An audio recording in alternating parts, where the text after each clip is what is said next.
Section 1. Hey guys, tonight we're slipping quietly through the wooden gates of a medieval monastery. The sky is overcast, the air smells like damp stone, and your boots crunch on gravel as you approach a world far removed from everything you've ever known. No talking, no laughter, just the low toll of a bell in the distance and the promise of silence forever. You think this is going to be peaceful, tranquil, a life of spiritual clarity and quiet reflection. Maybe you're picturing lush gardens, warm bread, candlelit prayers, and a kind old monk with a gentle smile. But let's just pause right there and give you the first jarring reality check. You probably won't survive this. Not because of plague or punishment, though both are possible, but because being a monk in the Middle Ages isn't about peace. It's about giving up everything you are. So before you get comfortable, take a moment to like the video and subscribe, but only if you genuinely enjoy what I do here. And hey, drop your location and the local time down in the comments. Always curious where you're tuning in from.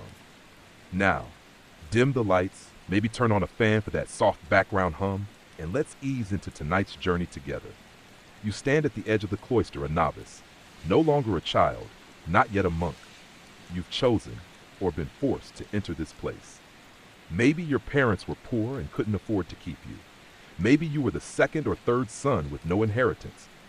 Or maybe, just maybe, you believed this life would bring you closer to God. But belief alone isn't enough. First, you're stripped of everything familiar. Your clothes, your name, your freedom. You receive a robe, itchy, undyed wool that smells faintly of old straw, and a belt made of rope. Your hair is shaved in the monastic tonsure, bald at the crown, with a fringe like a medieval halo. It's symbolic, of course, meant to show humility and separation from worldly vanity, but mostly it just makes you cold. You're not allowed to speak freely anymore. Even small talk is discouraged. Laughter? Distracting. Emotions? Best kept to yourself. Monasteries are built around obedience, silence, and structure, and that structure begins with the rule, not your rule, the rule of Saint Benedict.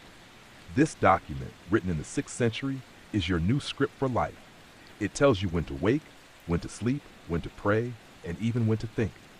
Historians still debate how strictly each monastery followed it, but one thing is certain. It was designed to break pride and individualism. You rise before the sun, always. The bell rings in the dark, echoing through the stone halls, calling you to vigils, the first of many prayer sessions. You stumble from your cold straw mattress, robes clinging to your body, and shuffle silently into the chapel. The candles flicker. Your breath forms clouds in the chill air. You kneel and you pray for over an hour, and that's just the beginning. There will be 6 more sessions throughout the day: prime, terce, sext, none, vespers, and compline, each requiring you to stop whatever you're doing and recite psalms, chant, and reflect on the mysteries of salvation. If you're lucky, the abbot isn't particularly long-winded. After prayer comes labor, and no, not holy meditation type labor, real, sweat-soaked, back-breaking labor. Depending on your monastery's needs, you might spend the morning tending crops, chopping wood, brewing ale, or cleaning chamber pots. If the monastery has a scriptorium, you may be assigned to copy manuscripts, tedious, eye-straining work that requires perfect precision. A single mistake can mean scraping the entire page clean and starting over. You're hungry by mid-morning, but don't expect a feast. Breakfast, if served, is minimal, maybe a crust of coarse bread and watered-down ale. No meat. Most monasteries follow strict fasting guidelines, and St. Benedict wasn't exactly a foodie. The diet is bland, repetitive, and always consumed in silence while a fellow monk reads scripture aloud. Forget conversation. Forget joy. You begin to notice the aching in your knees from hours of kneeling, the calluses forming on your hands, the cold that seeps into your bones and never quite leaves. The silence starts to settle on your chest like a stone, not comforting, but suffocating. You're not allowed to speak your doubts. You're barely allowed to think them. And yet, in this silence, a hierarchy still exists. The abbot is like a king. Senior monks wield quiet authority. Novices like you are at the bottom, watched constantly for signs of pride, laziness, or rebellion. You scrub floors under their eyes, memorizing verses by candlelight, hoping your silence is interpreted as piety rather than confusion. It's not all cruelty. Some brothers are kind, some even smile.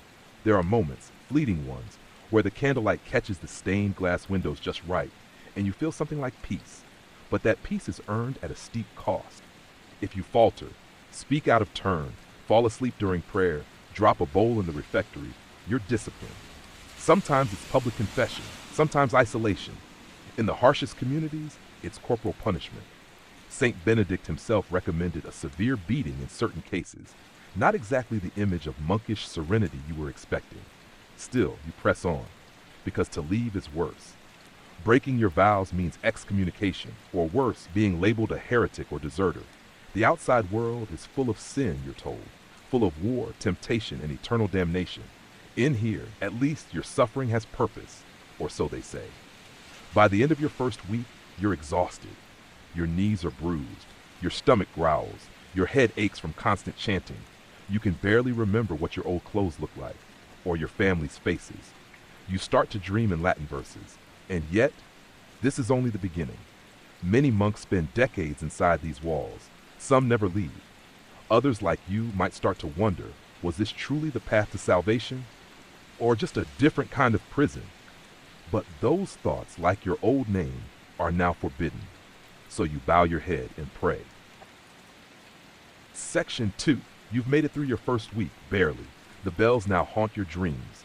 You jolt awake even when they haven't rung, because your mind is learning to obey them even in sleep. But don't expect a break. In the monastery, routine is both your compass and your cage. And today, like every day, begins long before the sky softens with light. The bell for vigils sounds in the icy blackness just before 3 a.m. You shuffle into the chapel with the rest of the monks, some walking barefoot, others too sleepy to notice the chill. The candles flicker against the heavy stone walls. You kneel on the cold floor. The chants begin, slow, droning Latin psalms that stretch into the silence. You're supposed to feel closer to God in these hours, in the hush before the world wakes.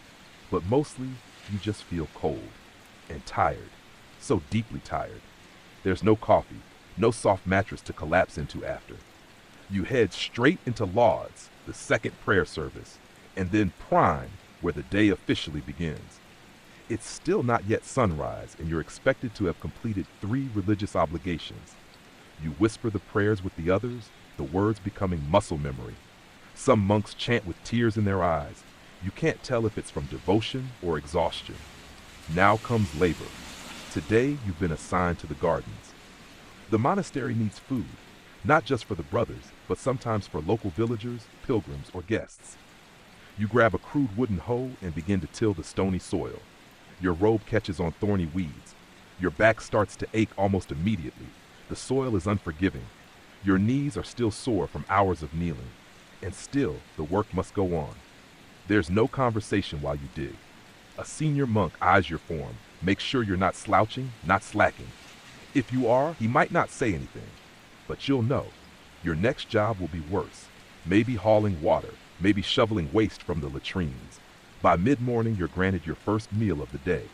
It's simple, usually pottage, a kind of porridge made from grains and vegetables with stale bread. If it's a feast day, you might get a bit of cheese. But don't expect meat. Most monks abstain following centuries of religious doctrine that views meat as indulgent. And as for spices, forget it. Everything tastes vaguely like boiled cabbage and regret. You sit at long wooden tables in the refectory while another monk reads aloud from the rule or a saint's biography. That's the rule. Meals are eaten in complete silence while sacred texts are read. One monk eats while silently crying. You're not sure why. You're not allowed to ask. Historians still argue whether all monasteries followed such strict discipline or whether some allowed more flexibility in conversation. But for you, this is reality. Quiet, always quiet. Even your own thoughts begin to feel too loud. Back to work.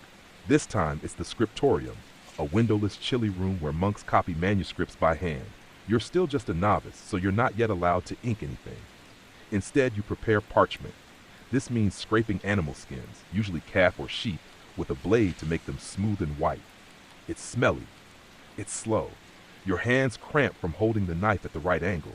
You're told this is holy work, that you are preserving the word of God, but it smells like death, and your fingers ache, and your stomach won't stop growling. One monk near you sneezes repeatedly from the dust. Another's hand shakes from so much writing, but nobody complains. Next, more prayer. You've now hit terce, the mid-morning service, then sext at midday, then none in mid-afternoon. 7 services in total, spaced through the day like tolls from a divine clock. Each time you kneel, your knees scream. But you're not allowed to fidget. You must kneel properly. You must show devotion. Afternoon labor might involve helping in the kitchen, stacking firewood, or cleaning the dormitories.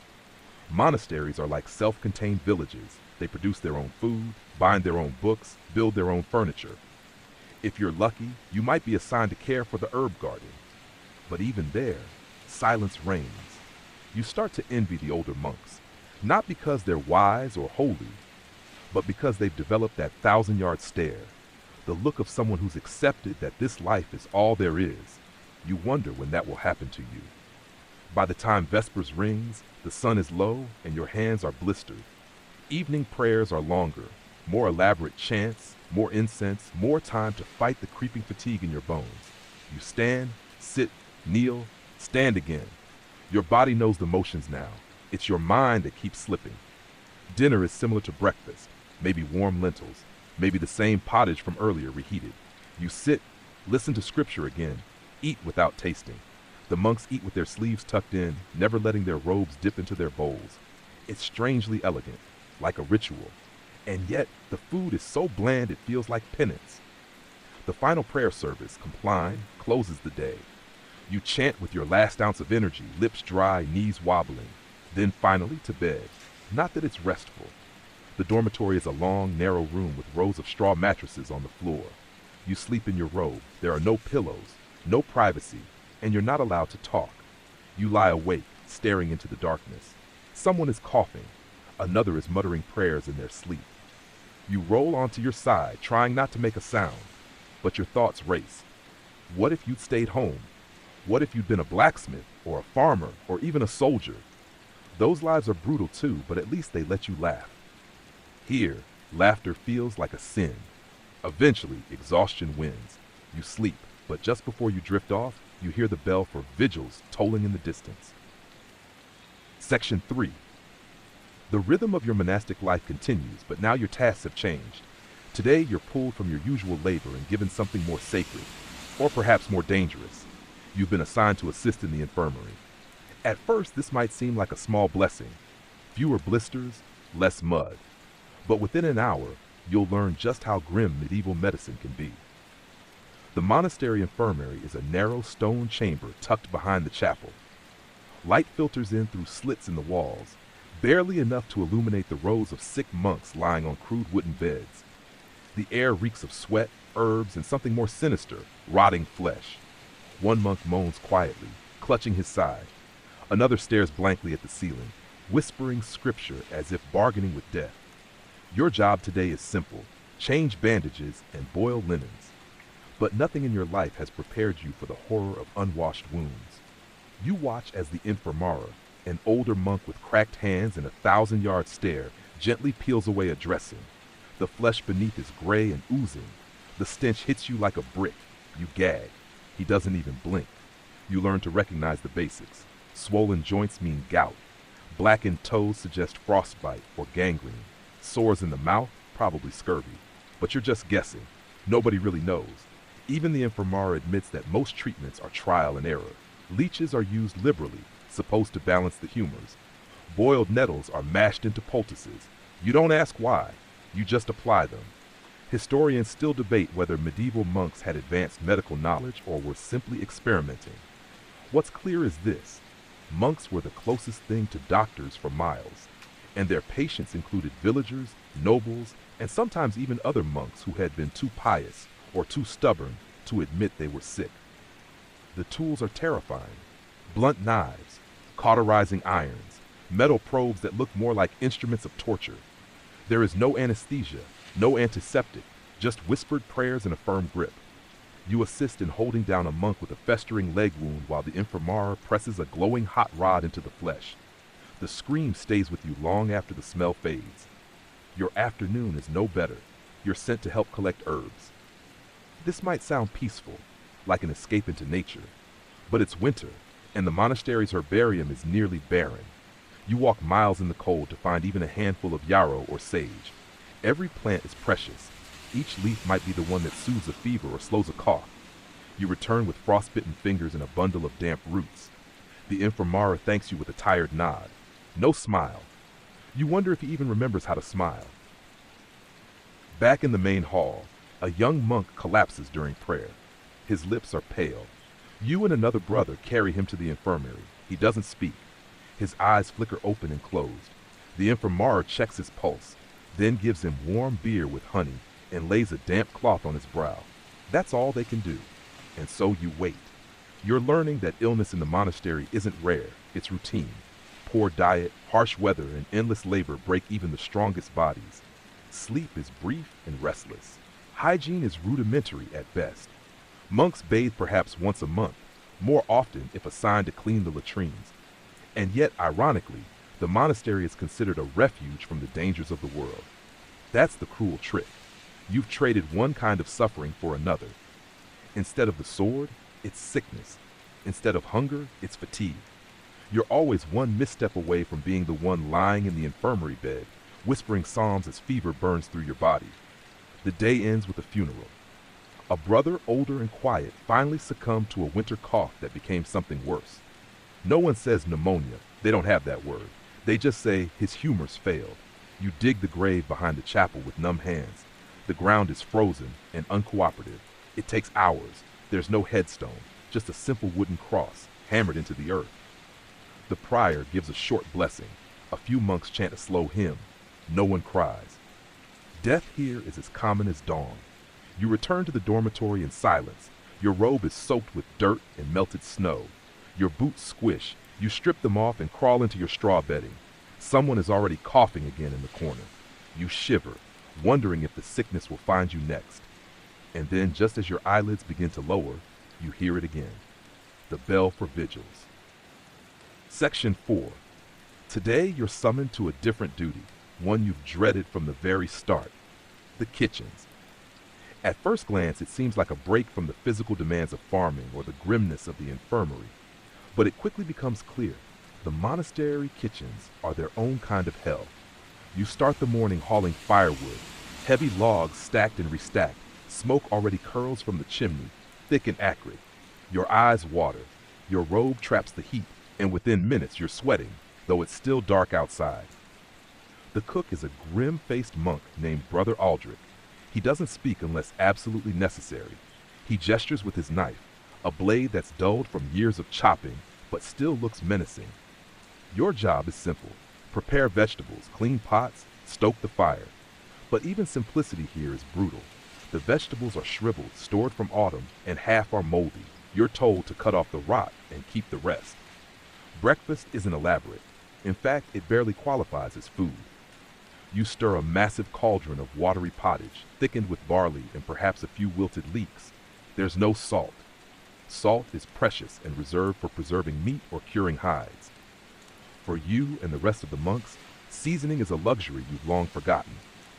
As the pot bubbles, you scrape the sides with a wooden paddle, stirring slowly to avoid burning the base. The paddle smells faintly of ash and cabbage. When it's finally done, you ladle it into simple wooden bowls, one for each monk, all portioned equally. No second helpings. You're hungry, of course. You're always hungry. But taking more is considered gluttony, a sin to confess later. You serve the bowls in the refectory where monks eat in silence. One brother spills his pottage and doesn't clean it fast enough. Brother Aldrich frowns and makes a note in a wax tablet. Tomorrow, that monk will likely be scrubbing pots instead of copying scripture. Once breakfast ends, it's time to clean. No soap, just sand, hot water, and elbow grease. The cauldron alone takes an hour to scrub, the soot so thick it flakes into your nose. Your hands sting from the rough stone basins and icy rinse water. There are no aprons, no gloves, just your robe, now streaked with grease and ash. After prime, the next prayer service, preparations for the main meal begin. This is the only hot meal of the day, so expectations are slightly higher. But again, it's nothing luxurious.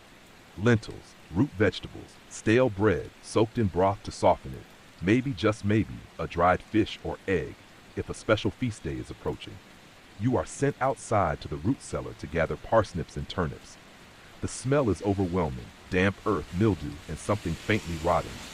You carry back the sack on your back, slipping twice on the icy stones. Your shoulder throbs. You say nothing. Back in the kitchen, Brother Aldrich instructs you to slice vegetables with one of the long iron knives. Your hands tremble from the cold and fatigue, but you try to focus. The blades are rarely sharpened, and more than one monk bears scars from past slips. You slice a turnip too quickly and nick your thumb. It bleeds through the rag you wrap around it. But you keep working. Historians still argue whether monastic kitchens were places of discipline or quiet privilege. Some sources suggest that the cook wielded real power, controlling not just food but morale. Others claim they were scapegoats when illness struck or rations ran low. What's clear to you now is this: working in the kitchen is no escape. It's just another battlefield. By midday, the meal is ready. You carry steaming pots through narrow halls, careful not to spill. The refectory again. Monks eat, another reading. You catch snippets, mortify the flesh, embrace humility, deny the world, all while chewing boiled cabbage. You eat last. Alone in the kitchen standing, your portion is smaller, a single slice of bread, a scoop of pottage gone lukewarm. You don't complain, but inside your stomach coils with frustration. And then clean up, again. All pots, pans, ladles scrubbed with sand and scalding water, ashes swept, floors scrubbed with straw bundles, the fire relit for the evening brew, a thin gruel of oats or rye. You can't taste anything anymore. Everything is the same, bland, gritty, necessary. Evening brings compline, and as you kneel in the chapel, your hands still smell of onions, your back aches. You don't remember the last time your stomach felt full, and yet somehow you're expected to chant with reverence. Back in the dormitory, the coughs begin again.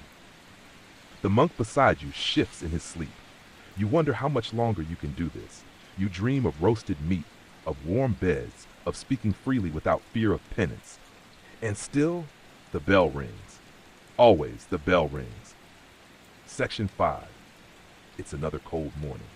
You rise in darkness, muscles tight, stomach already gnawing. Your breath fogs the air, and the stone beneath your bare feet is so cold it stings. There's no question of lingering in bed. You're already behind.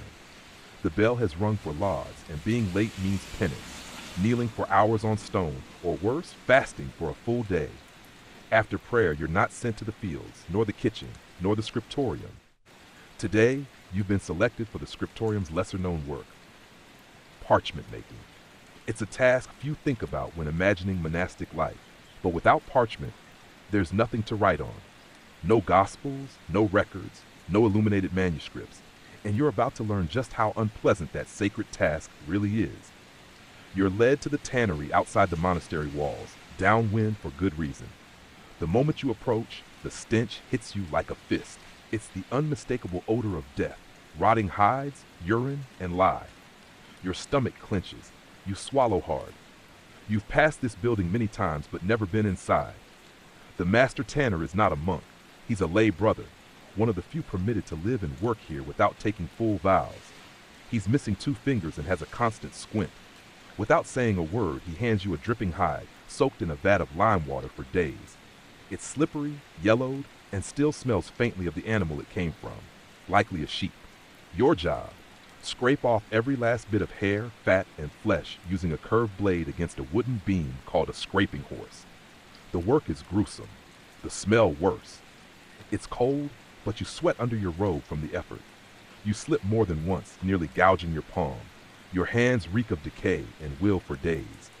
Once the hide is clean, it's stretched on a wooden frame and left to dry. You use a crescent knife to shave it thinner, smoother, more uniform. It has to be perfect. Any holes or tears, and it's wasted. And waste is unforgivable. Each hide comes from a real animal, an expense, a sacrifice. You're told to whisper a short prayer of thanks before moving on. Historians still argue how consistent medieval parchment quality was. Some manuscripts are stunningly precise, others crude and blotched. But here, in this monastery, perfection is the expectation, even for a novice like you. By mid-morning, your hands are raw, wrists trembling. You've scraped 3 hides and been assigned another. No break, no water. Just a nod from the tanner and the heavy slap of a new skin. This one has a patch of blood still clotted on the edge. You nearly gag again. Later, You're allowed into the scriptorium, a room that feels like another world entirely. Quiet, warm, scented with beeswax and ink. Here, elder monks sit in focused silence, hunched over manuscripts illuminated with gold and lapis lazuli. Their quills glide across the creamy parchment with precise, deliberate grace. You stare at the page of one brother, Psalm 22, each letter perfectly spaced, each margin exact. It's beautiful, painstaking, and slow. A single page can take a week. You wonder how long it would take to complete a full Bible. Years, probably, maybe a lifetime. You realize suddenly that many of these monks will die before their manuscripts are finished. Your task for now is menial, mixing inks. You grind oak galls into powder, stir them into iron salts, then strain the mixture into ceramic pots. The ink stains your fingers black. You ruin one batch by adding too much vinegar and are forced to start over. Later, you're taught how to cut quills, from goose feathers hardened in hot sand, then shaped into a nib with a tiny knife. The process is delicate. One slip and the feather splits. You ruin 3 before getting one right. Brother Renatus, the scribe beside you, pats your shoulder silently. Encouragement is rare. You treasure it. And then you copy. Not the sacred text yet, but practice letters, Latin phrases, psalms, prayers. Your handwriting is clumsy. Your spacing uneven. You smudge the ink twice. Still, you try. Line after line. You realize this is what some monks do for decades, repeating the same prayers, the same letters, in the same posture. And this isn't just devotion, it's survival. Monasteries preserve knowledge. Every stroke of the pen is resistance against forgetfulness, against chaos, against time. But it's also maddening. You copy for hours, knees stiff, spine aching, no talking, no music, just scratching quills and shallow breaths. When the bell finally rings for vespers, your fingers are cramped into a claw. You struggle to uncurl them. Back in the dormitory, you lie awake, staring at the beams above your straw mattress. You think about parchment, those animal skins, now transformed into scripture. You think about the hours it takes to turn death into meaning, and you wonder what part of you is being scraped away in the process. Section 6. This morning, as you rise before the first bell, your body aches in places you didn't know could ache. You shuffle to prayers, mouth the chants, and try not to let your eyelids drop. But there's no rest. Not in here. Today your assignment is the cloister garden. And though it sounds peaceful, it's anything but. The cloister garden is the monastery's lifeline. It grows not only food, but herbs, many of which serve as the monastery's only medicine. And while the monks pray, copy, chant, and fast, someone has to tend it all. That someone is now you. The air is crisp, heavy with early mist. Your feet sink slightly into the damp soil. Brother Odo, the gardener, nods silently and hands you a spade. He's old, bent, and has more dirt under his fingernails than skin. He gestures toward a plot of ground and mutters, "Weeding. No roots left."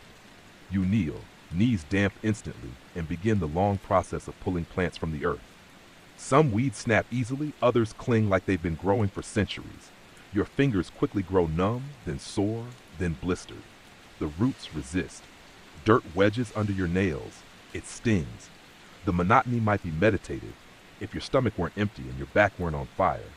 You hear birdsong. You notice the soft hum of bees around the lavender. It's beautiful and cruel because you can't pause to enjoy it, not even for a moment. Around mid-morning, now Brother Odo calls you over to the apothecary shed. Here, herbs hang in bunches from the rafters: sage, mint, rosemary, valerian. He asks you to separate dried flowers from fresh ones, then grind chamomile into powder using a mortar and pestle. Your arms are sore from the scraping of parchment yesterday, but he doesn't care.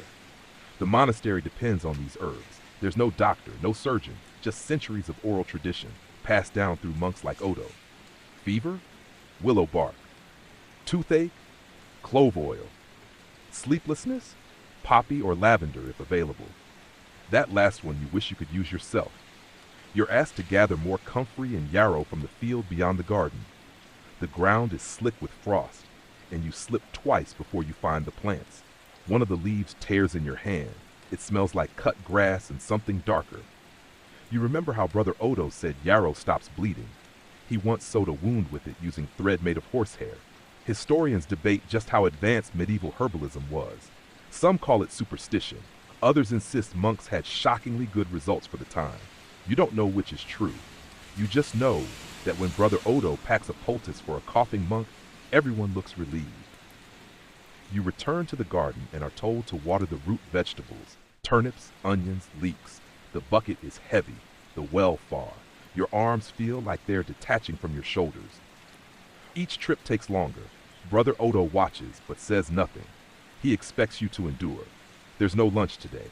It's a fast day, one of many. You're allowed a slice of bread at dusk, if there's enough. In the meantime, you chew mint leaves and pretend it's filling. It isn't. Later, as the sun slants across the cloister, you help bundle herbs for storage. Each must be tied carefully, labeled with wax tablets, and hung to dry in shadow. The order matters. Too much sun, and they lose potency. Too much damp, and they rot. You begin to notice how serious this work is.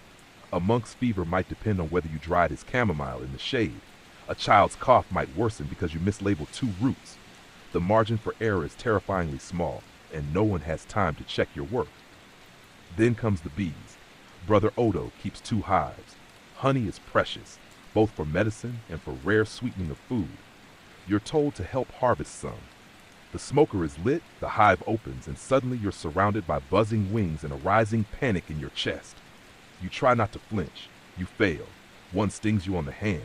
It swells quickly. Odo barely glances. Good. First sting's always the worst. Your hand throbs for the rest of the day. Still, you help separate the wax, save the honey in clay pots, and reseal the hive. Back in the garden, as twilight falls, you try to admire the stillness. The stones of the monastery glow golden in the fading sun. Lavender hums with bees. The air is filled with the scent of thyme and moist earth.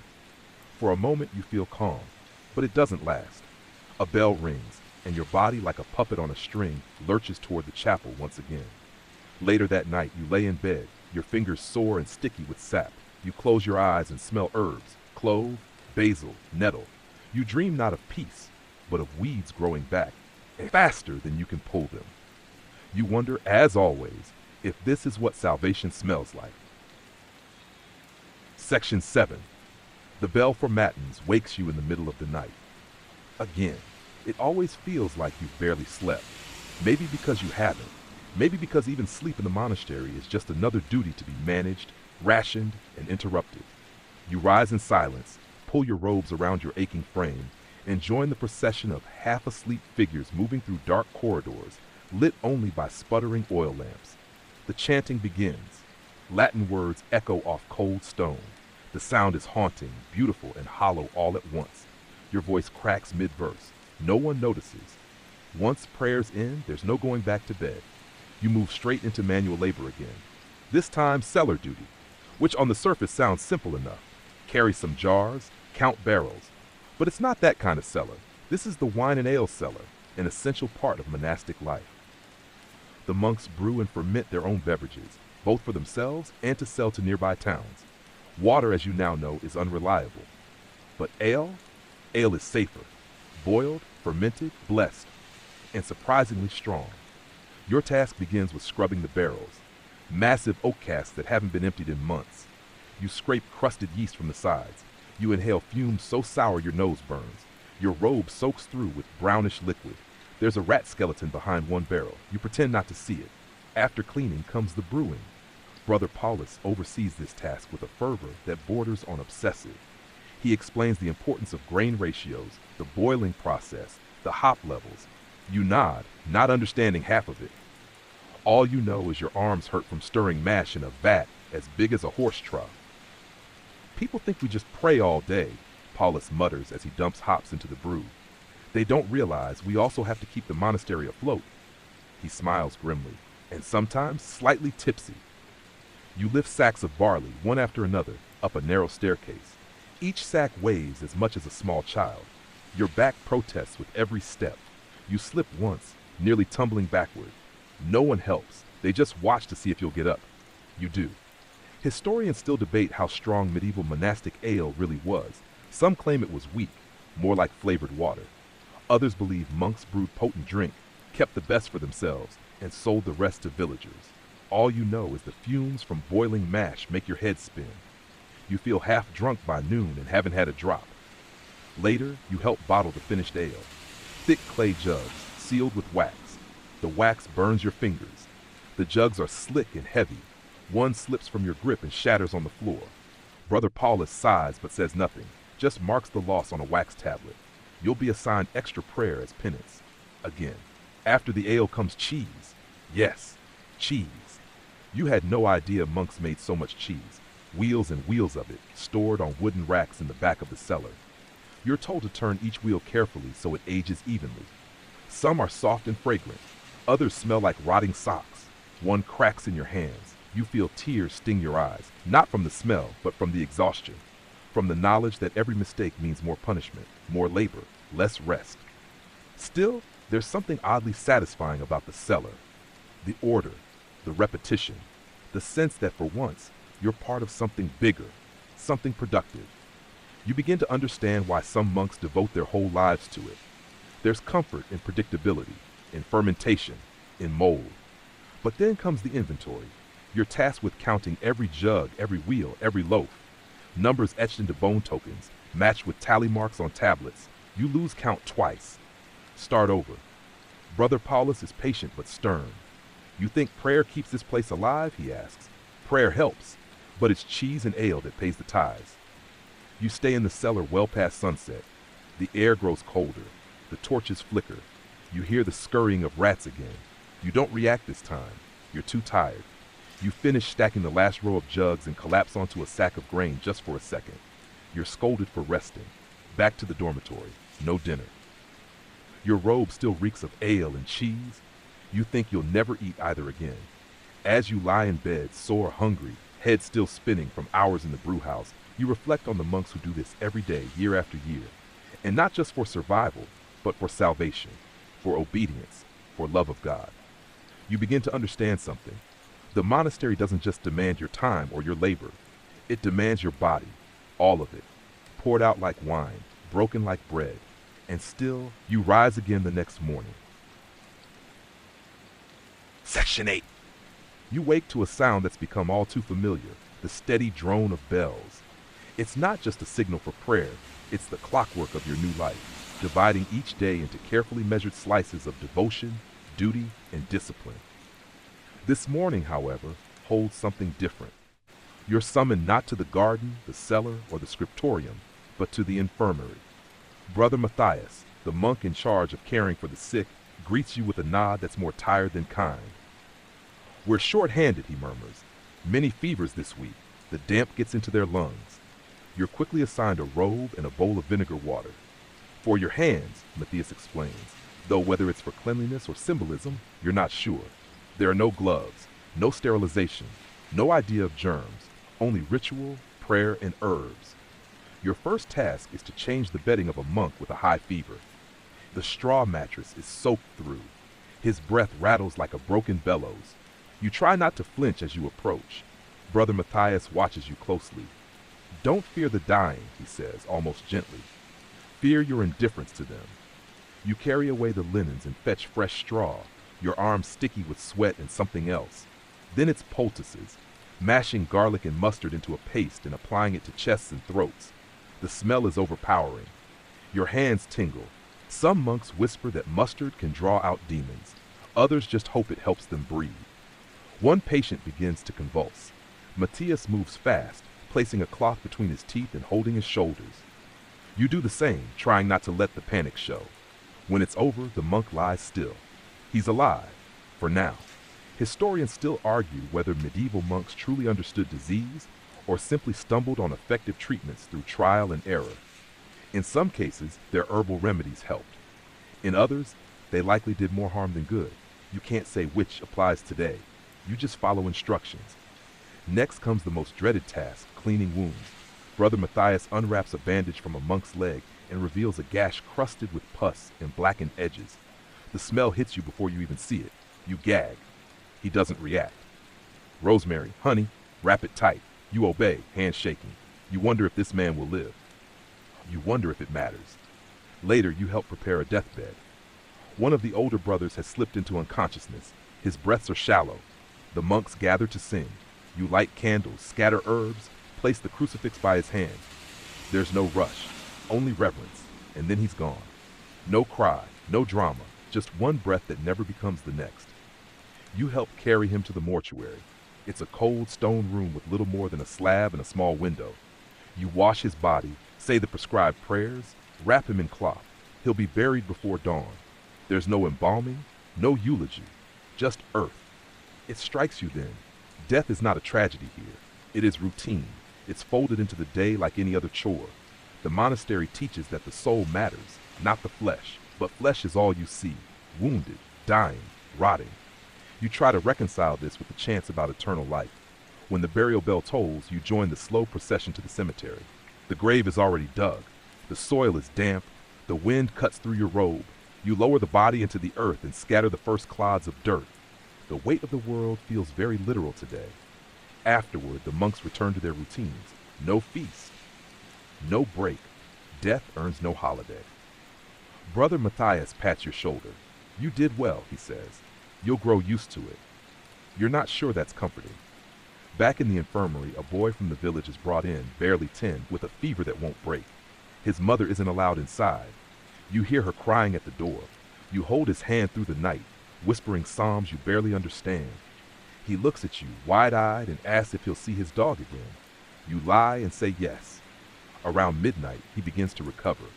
The fever breaks. His breathing evens out. For the first time all day, something has gone right. Brother Matthias simply nods, God's mercy. You nod too, though you suspect the rosemary tea helped more. When dawn breaks, you wash your hands again with vinegar and stare at the cuts on your knuckles. You're tired in a way that feels deeper than the body. But you've also done something real, something that mattered. You may not be a doctor, but you kept someone alive. You return to your cell and fall into your straw mattress without removing your robe. The air smells faintly of herbs, sweat, and death. But for once, there's a sense of peace. Tomorrow, the bells will call you again, and you'll answer. Section 9. The bell tolls for morning prayer, and though your limbs ache from yesterday's infirmary shift, you rise without complaint. You rise without complaint. There's no room for self-pity here. As you shuffle into the chapel, rubbing the sleep from your eyes, you spot a figure in the corner. Brother Ulrich, the monastery's librarian, waiting like a spider in a quiet web. He beckons you after the service. The scriptorium needs assistance, he whispers, as if delivering bad news.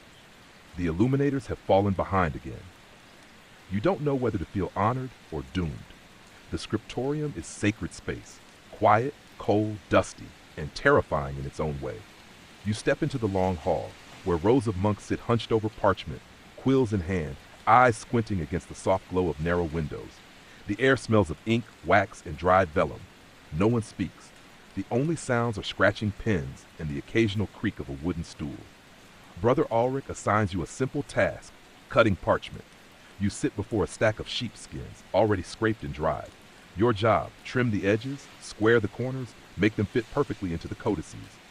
It sounds easy until your knife slips. Once, twice. You ruin an entire sheet and it costs more than your robe. Careful, Ulrich hisses, appearing behind you like a shadow. A scribe's tools are sharper than a soldier's blade and more dangerous in the wrong hands. You nod, chasten, and concentrate harder. While you work, you glance over at the scribes. Some copy scripture. Others illuminate pages with brilliant pigments, ground lapis lazuli, gold leaf, crushed beetles. The colors are dazzling. Tiny angels dance along the margins. Dragons crawl between the lines. You're amazed by the artistry. But the monks themselves look exhausted. Hunched spines, red-rimmed eyes, ink-stained fingers. Some mutter the words they write under their breath. More prayer than repetition. One man coughs into a cloth and hides the blood. Historians debate how many monks actually contributed to manuscript copying in medieval monasteries. Some believe only the most educated were permitted near sacred texts. Others suggest even novices like you were occasionally drafted into the process when deadlines loomed. Today, you're pulled into transcription. Not scripture, thankfully, but a record of abbey transactions, land grants, tithes, inventories. The script is dense, unfamiliar. You struggle to replicate the precise strokes. You forget a stroke on a P, and suddenly the meaning of a sentence changes. Brother Ulrich circles the mistake. You start again. There is no erasing, only scraping. Mistakes are scraped away with a knife, then sanded with pumice. The parchment weakens with every correction. Too many errors, and the page becomes unusable. You learn to breathe with each stroke, to stop blinking so much. Your fingers cramp. You dip your pen too deep, blotting ink across a clean sheet. Another start over. But as the hours pass, something unexpected happens. The rhythm lulls you. There's peace in repetition, a heartbeat in every line. The chaos of your thoughts quiets, replaced by the hum of discipline. Even the cold feels distant. You glance up and see Brother Ulrich watching you, not critically this time, but with something like approval. He offers a rare comment. The hand reflects the soul. Yours is learning restraint. Still, your work is slow. The monks beside you produce page after page. You finish just 2, but they're clean, clear. You feel oddly proud. At midday, you assist with binding, stacking pages, punching holes, threading cords. The tools are simple. Awls, bone folders, glue made from boiled hooves. You can't help but think about the sheep and goats these pages once were. Everything here begins and ends in sacrifice. There's a joke among the scribes that books are built from the dead. Dead animals, dead trees, dead hours. You begin to understand. The final part of your training is illumination. You're handed a brush no wider than a hair and a tray of pigments that sparkle like treasure.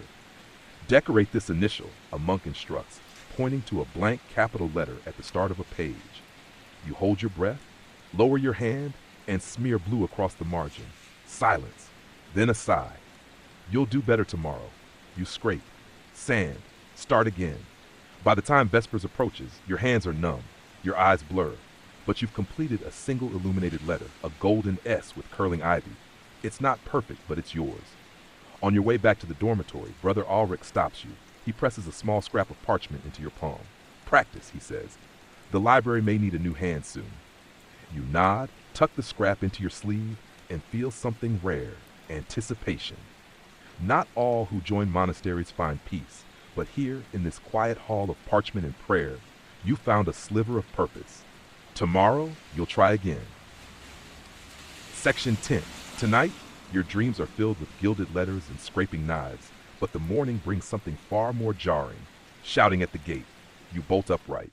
The bell hasn't rung yet, and already there's noise. Unusual. Monasteries thrive on silence and schedule. This is neither. As you hurry to the courtyard, other monks gather, robes fluttering, brows furrowed. A group of villagers has arrived, muddy and wild-eyed. One of them is holding something wrapped in linen. You draw closer. It's a child, maybe 5 or 6 years old, limp in his mother's arms. Please help him. Brother Matthias appears, motioning for them to follow him toward the infirmary. He looks more tired than usual.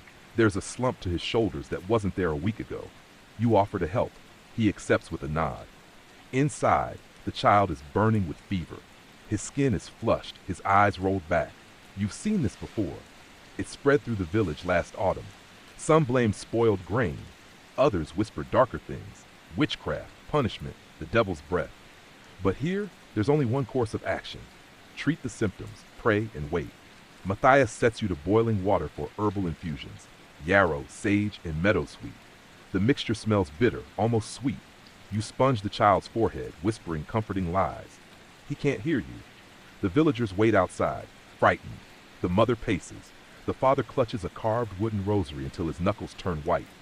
And then the question comes, the one no one wants to ask. Is it a curse? You freeze.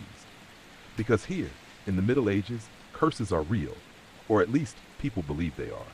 You've heard the stories. Milk that spoils overnight, livestock that waste away, crops that refuse to grow. Always followed by whispers, always followed by blame.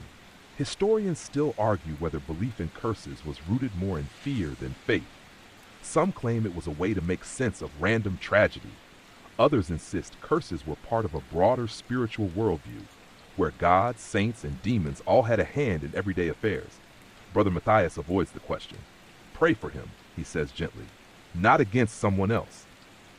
But as the fever worsens, so does the mood. A village woman swears she saw old Marta, an herbalist and midwife, walking near the child's home the night before. She gave his mother a tonic, said it would keep him healthy. The implication is clear. You've never met Marta, but you've heard of her. She lives alone, collects herbs, knows too much about childbirth and healing. And that's dangerous. By afternoon, the child is dead. The mother screams. The father weeps. The villagers, however, are quiet, cold, eyes hardening with blame. They should have never taken that tonic, someone mutters. By evening, word spreads fast.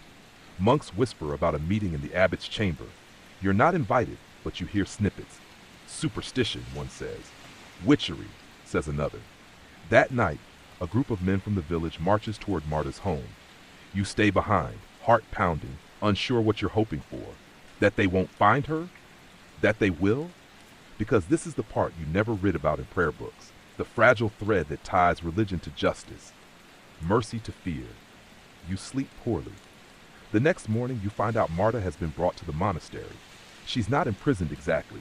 Monks have no dungeons, but she's being held under spiritual scrutiny. She sits in the chapel now, thin, barefoot, eyes like broken glass. You watch from the cloister as Brother Clemens questions her. He's young and ambitious, always eager to demonstrate zeal. Did you make a potion? He demands. Did you use charms? Do you speak to spirits? Marta answers calmly. I boiled mint. I prayed. I speak to God, same as you. It's not enough. It never is. They don't torture her. This isn't the Inquisition. But they isolate her, starve her, press her with guilt. Confess, Clemens pleads. Not for us, for your soul. You sneak her bread one night. She thanks you without looking up. Days pass. No confession comes. The abbot grows nervous. Villagers are restless. Fear, once unleashed, demands a victim. And so, they exile her. On the 7th day, she's led out beyond the gates, given a pack of food and told to leave the Shire. No trial, no defense, just gone. You watch her walk away. No one speaks. Brother Matthias sighs beside you. Sometimes the cure is worse than the illness. That afternoon, a new novice arrives. You train him in the scriptorium. Show him how to hold the quill, how to trim parchment. He's clumsy, nervous. You see yourself in him.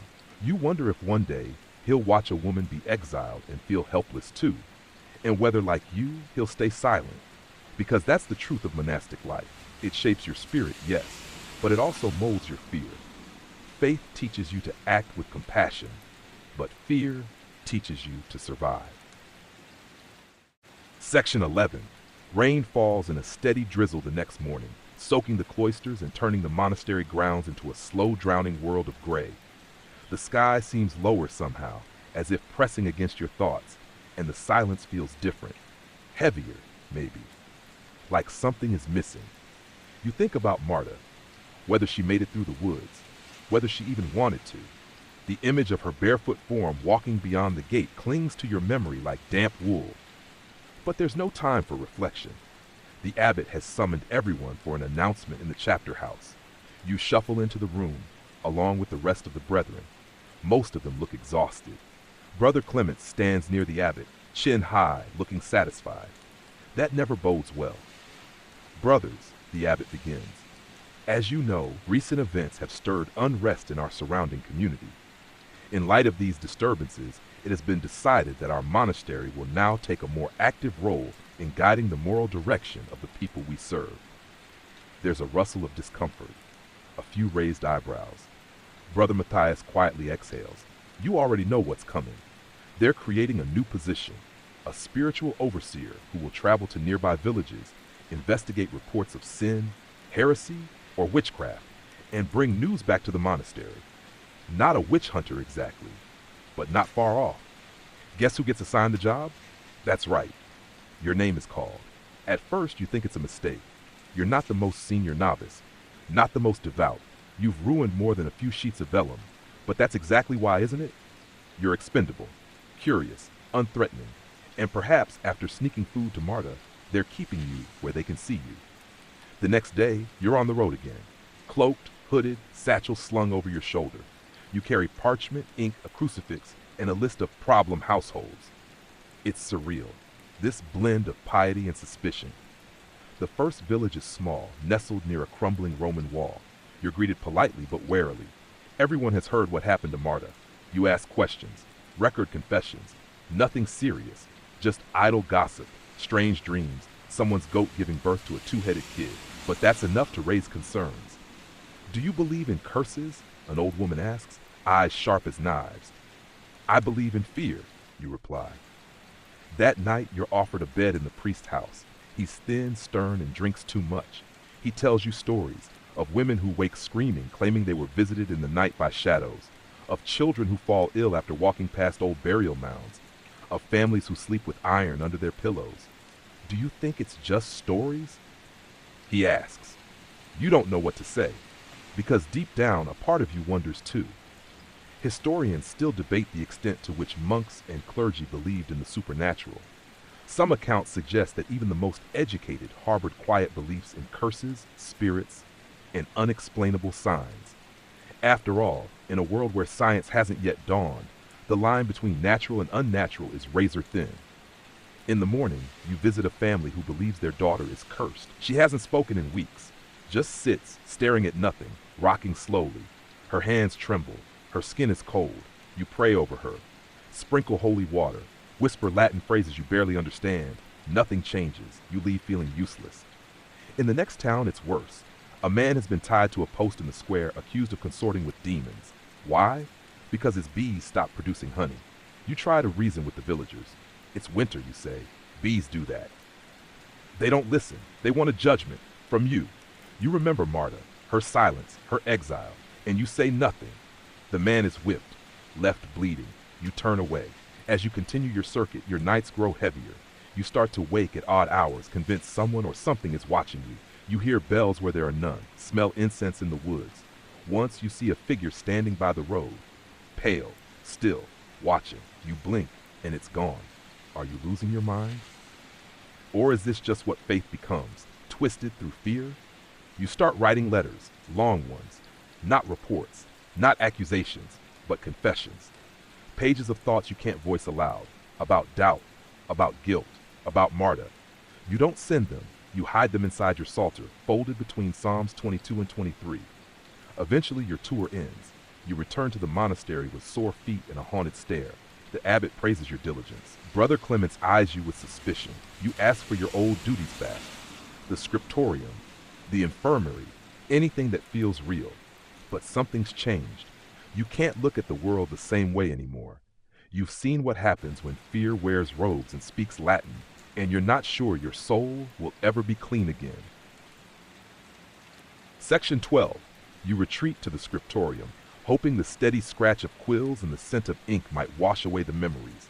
But the calm you once felt, copying psalms and polishing margins, is gone. Each word you transcribe, deliver us from evil, forgive us our trespasses, echoes too close to what you've seen. The monks welcome you back quietly. No one asks what happened on the road. Maybe they already know, or maybe they simply don't want to. Everyone in this world carries secrets, tucked under their habits, pressed between the pages of illuminated manuscripts. Your return coincides with a major project. A wealthy patron, some count with more gold than scruples, has commissioned an ornate book of hours, the finest calfskin, imported lapis for the blues, a binding of carved oak and metal hinges. A spiritual display piece more than a devotional object, but it means long hours under candlelight, precise work, and silence, blessed silence. You're assigned to the calendar pages. You copy out saints' days, feast dates, lunar cycles. With each entry, Feast of St. Bridget, All Hallows' Eve, St. Hildegard's Vision, you fall deeper into a kind of trance. But even here, ghosts of the past linger. As you ink the date of Michaelmas, you remember a boy from your travels who claimed to have seen an angel in a tree. His parents beat him for it. You'd said nothing.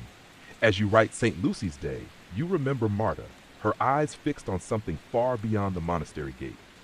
Guilt clings like gold leaf to the corners of your conscience. To distract yourself, you volunteer for extra tasks. You help prepare pigments, scrape parchment, stitch bindings. One day, you're tasked with rebinding an older book, a dusty volume tucked in the back of the library, cataloged as unfit for novices. Naturally, you peek. The contents shock you. It's not heretical exactly, but strange. Tales of visions, ecstatic prophecies, angelic languages. Marginalia notes scribbled in a dozen hands, a warning written in red ink, truth walks in shadow, see with more than eyes. The book seems to suggest that not all knowledge is sanctioned or safe. You bring it to Brother Matthias. He examines it with quiet interest, then closes the cover. This is why we keep some books hidden, he says. Not because they lie, but because they raise questions we may not be ready to answer. You're not sure whether to feel afraid or intrigued. That night, You dream again. This time, you're back on the road. Only now it's dark. The trees are unfamiliar.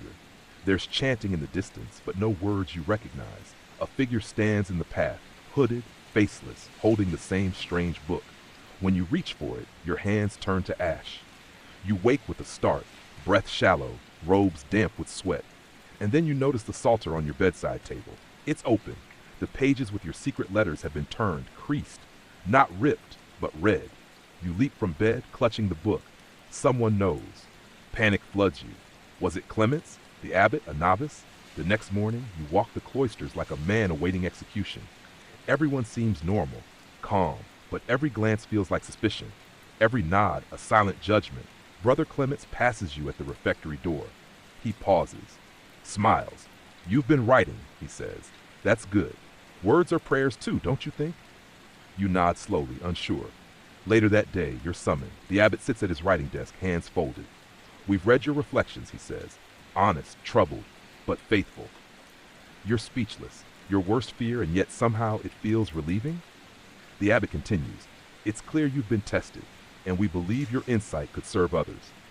You brace for punishment. Instead, he offers you a new role. You are to train future novices. Teach them not only scripture, but discernment. How to listen, question, and observe without rushing to judgment. Not unlike what you once did in your grim travels, but this time within the walls of sanctuary. You've walked close to darkness, he says. You know the shape of it. That's valuable. You're stunned. Is this redemption? Historians still debate how much autonomy abbots had in shaping their monasteries. Some were strict enforcers of doctrine. Others, like this man, were quietly reformist, nudging change from within without drawing Rome's attention. You accept. In the months that follow, you find a strange peace. You guide younger monks, encourage gentleness, share your own failings in careful ways. Not all understand, some scoff, but a few listen. Ask thoughtful questions, the way you once did. You no longer write secret letters.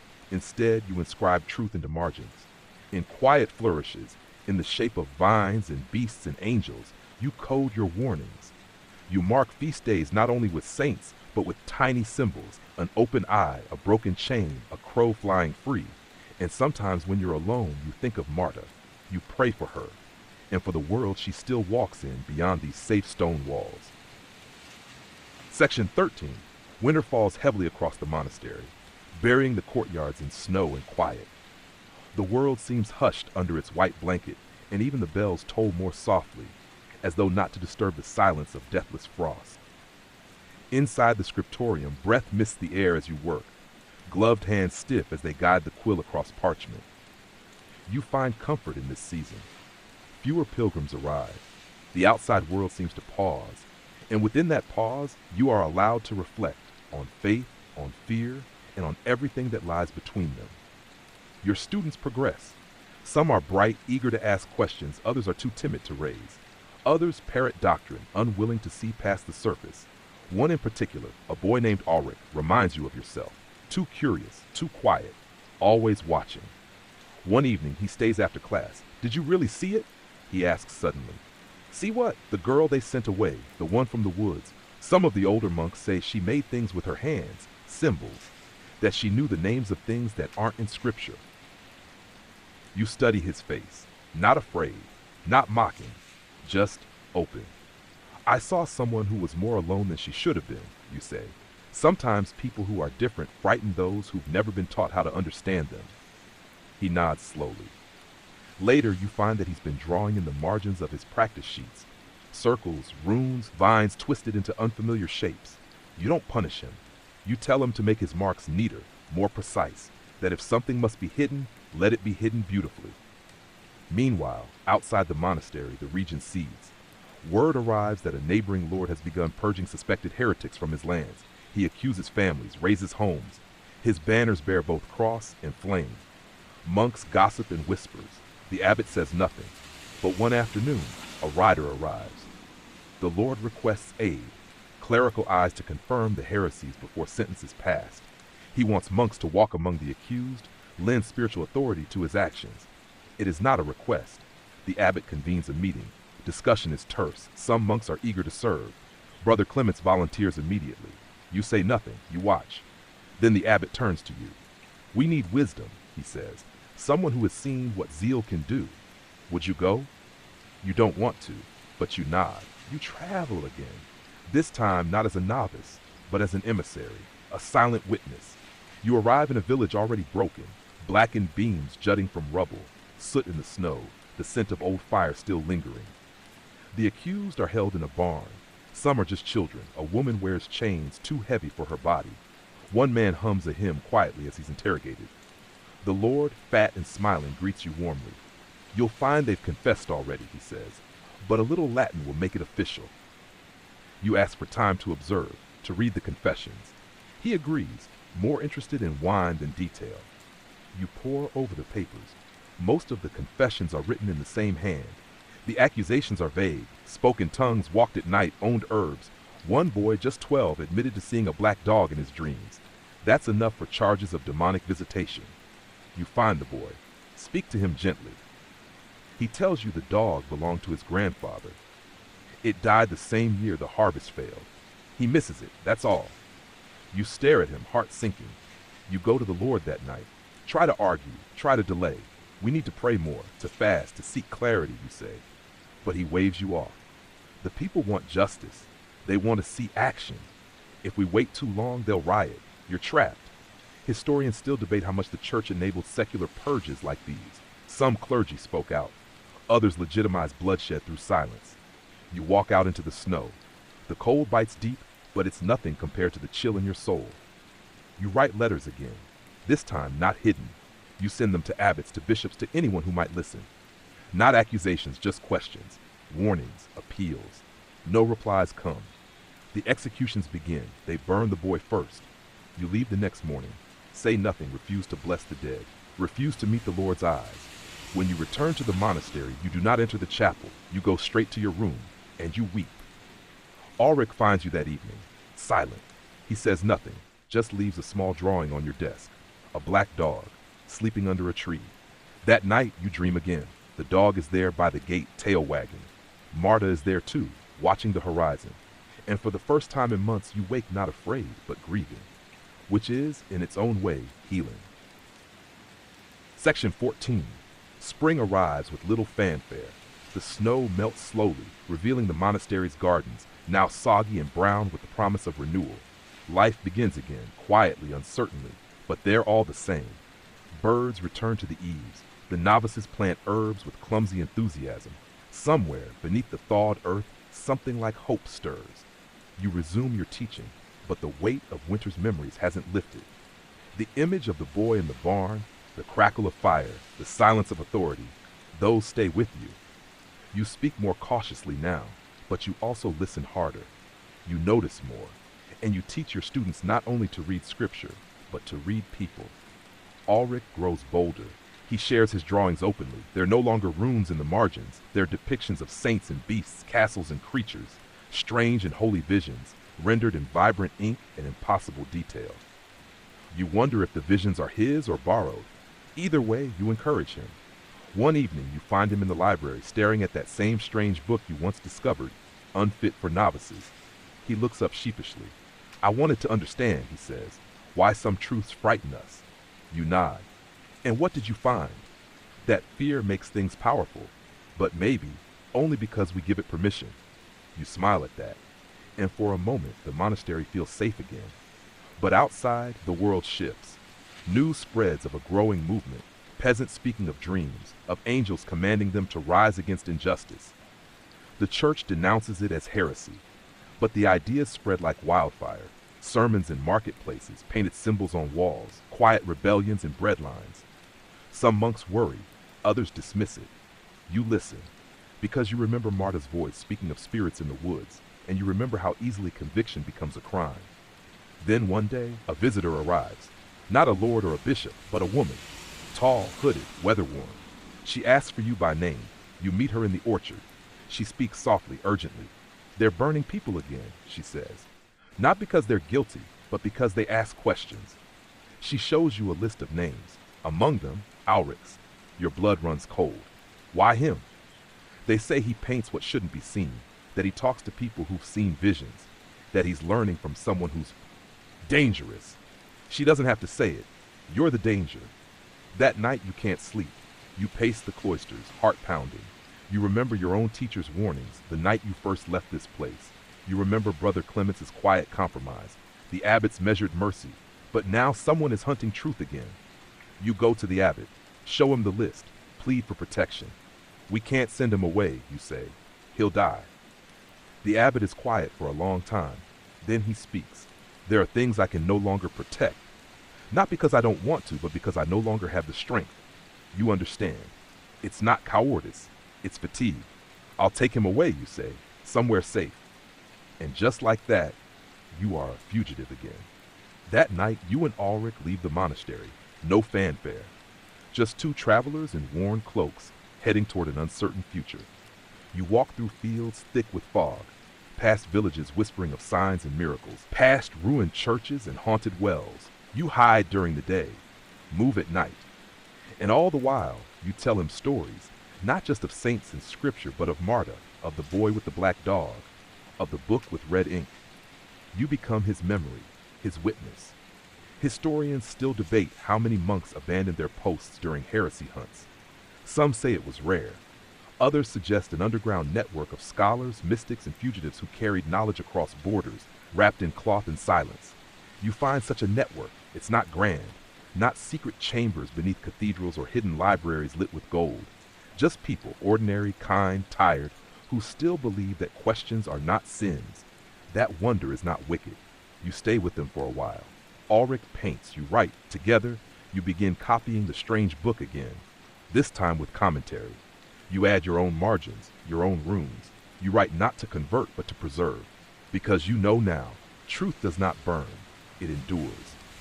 One night, as the fire crackles and the stars wheel overhead, Ulrich asks, will we ever go back? You shake your head. Some places are only meant to be visited once, and some truths are too big to fit back into old rooms. He nods, and then he hands you a drawing. It's you, older, hooded, quill in hand. Behind you stands Marta, her hands on your shoulders, and at your feet, the black dog sleeps. Section 15, you move again, quietly, cautiously through the borderlands where the hills roll soft and the villages are few. It's safer here. The Inquisition doesn't reach this far yet, though whispers say it's coming. But in this lull, you find time to breathe, to build something new. Not a monastery, not a library, but a house, a home. It's nothing like the cloisters. No stained glass, no incense, no relics. Just wood, stone, and a roof that doesn't leak. Ulrich helps with the beams, though he's more inclined to draw on them than measure them. He carves images into the doorframe, stars, birds, spirals. You let him. Why not? Each morning you write. Not sermons, but reflections, on guilt, on grace, on silence and speech.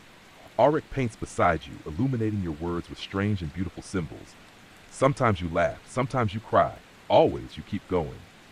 Pilgrims find you, not the official kind with gilded crosses and letters of passage, but the forgotten ones, the bruised, the branded, the burned, but not dead.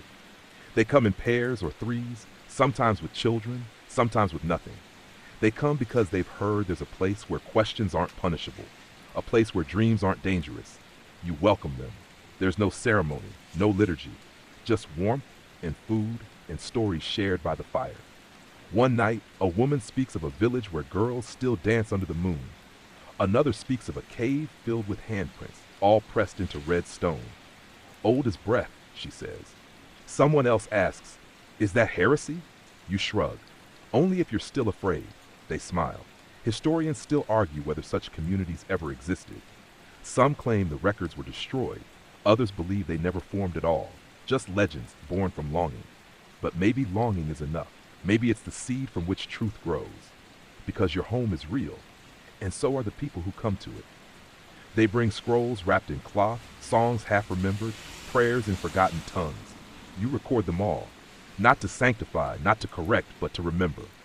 One day a rider appears. This time it's not a soldier, but a messenger. Old, stooped, trembling. He carries a letter from the monastery. The abbot is dead. Brother Clements has taken his place. You read the letter twice. In it, Clements offers no apology, but he offers something stranger, an invitation.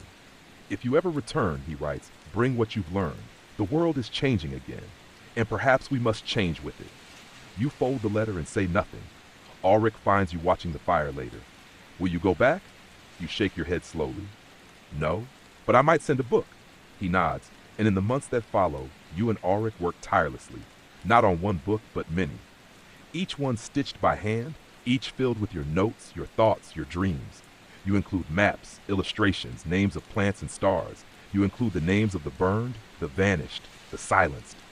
You don't write for legacy. You write because stories deserve to live. The years pass. You grow slower, softer, but not bitter. The world remains cruel, yes, but not empty, not meaningless. You've seen the hunger for wisdom that even fire cannot destroy. One winter morning you wake to snow, deep, heavy, glistening. Ulrich is already outside, tracing symbols in the drifts with a stick. His breath steams in the cold. You wrap yourself in a cloak and join him. Together you watch the sun rise. A quiet settles around you, not the silence of fear, but the hush of peace. And in that stillness, you remember the dream one last time. The gate, the girl, the dog, and now they are no longer waiting. They're walking ahead, and you follow.